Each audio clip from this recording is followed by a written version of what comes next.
The outer rim of the Lyrith cluster had never seen such chaos. The normally serene gas giant of Kalara 7 was now a blazing battlefield, its violet storms illuminated by the streaks of plasma fire. A coalition of alien species, collectively known as the Zirans, had called for reinforcements after their initial fleets were decimated by an unknown assailant. Panic had spread among their ranks, and desperation hung in the vacuum like a tangible mist. Captain Varix of the Ziran Defense Fleet had transmitted a desperate plea. "We require immediate aid.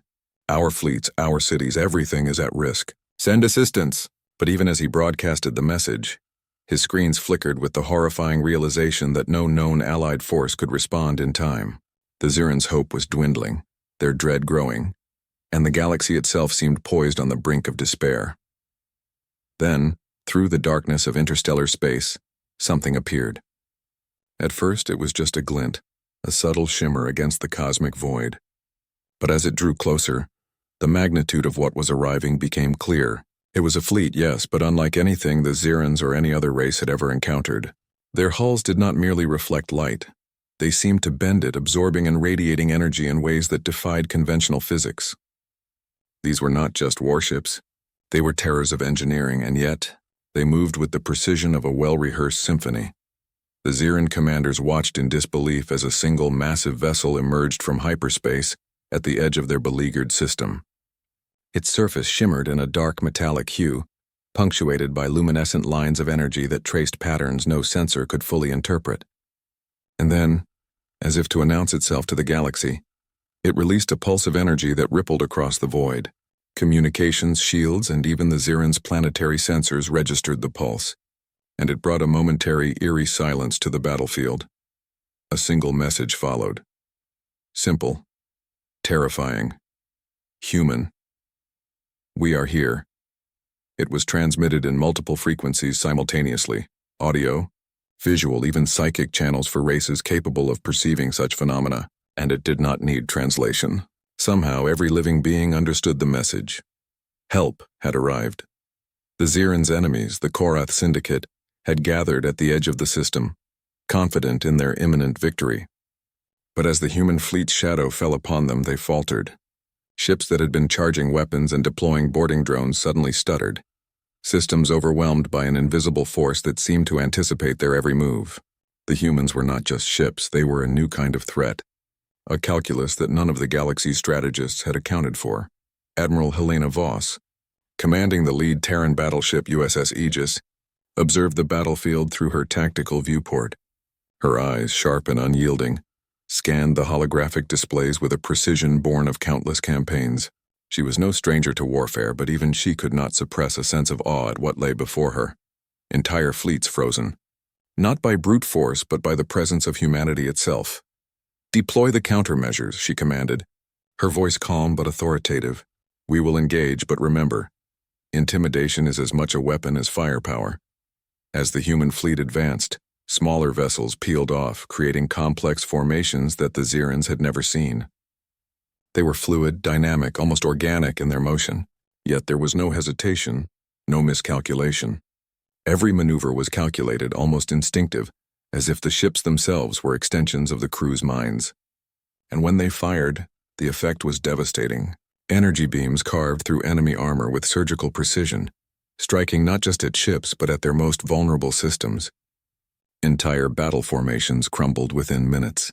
The Korath Syndicate's warlords panicked.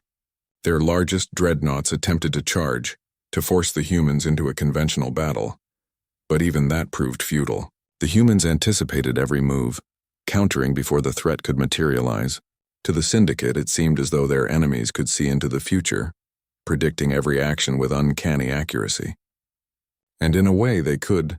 The humans operated not just with technology, but with an understanding of strategy and resilience that no alien culture had ever cultivated. In the midst of the chaos, Captain Varix of the Zirans could hardly believe his eyes. They're saving us," he whispered almost inaudibly, as he watched the humans dismantle his enemies with terrifying efficiency. "Not because we are strong, but because they choose to be." Helena Voss observed the destruction with clinical detachment. She had studied the Ziran records, learned their allies and enemies, and understood the stakes. But she also understood something else. The galaxy had underestimated humanity for too long. They had assumed that strength came in numbers, in fleets and technology that dazzled the eye. But the humans brought something different: ingenuity, adaptability, and an unshakable will. And when those qualities were combined with technology crafted from centuries of trial, error, and relentless progress, the results were, as the galaxy would soon learn, catastrophic for any who dared oppose them. By the time the last of the Korath ships had been neutralized, the battlefield was silent save for the gentle hum of the human fleet. No one dared speak first. The Zirans, still reeling from their salvation, stared at the humans with a mixture of reverence and fear.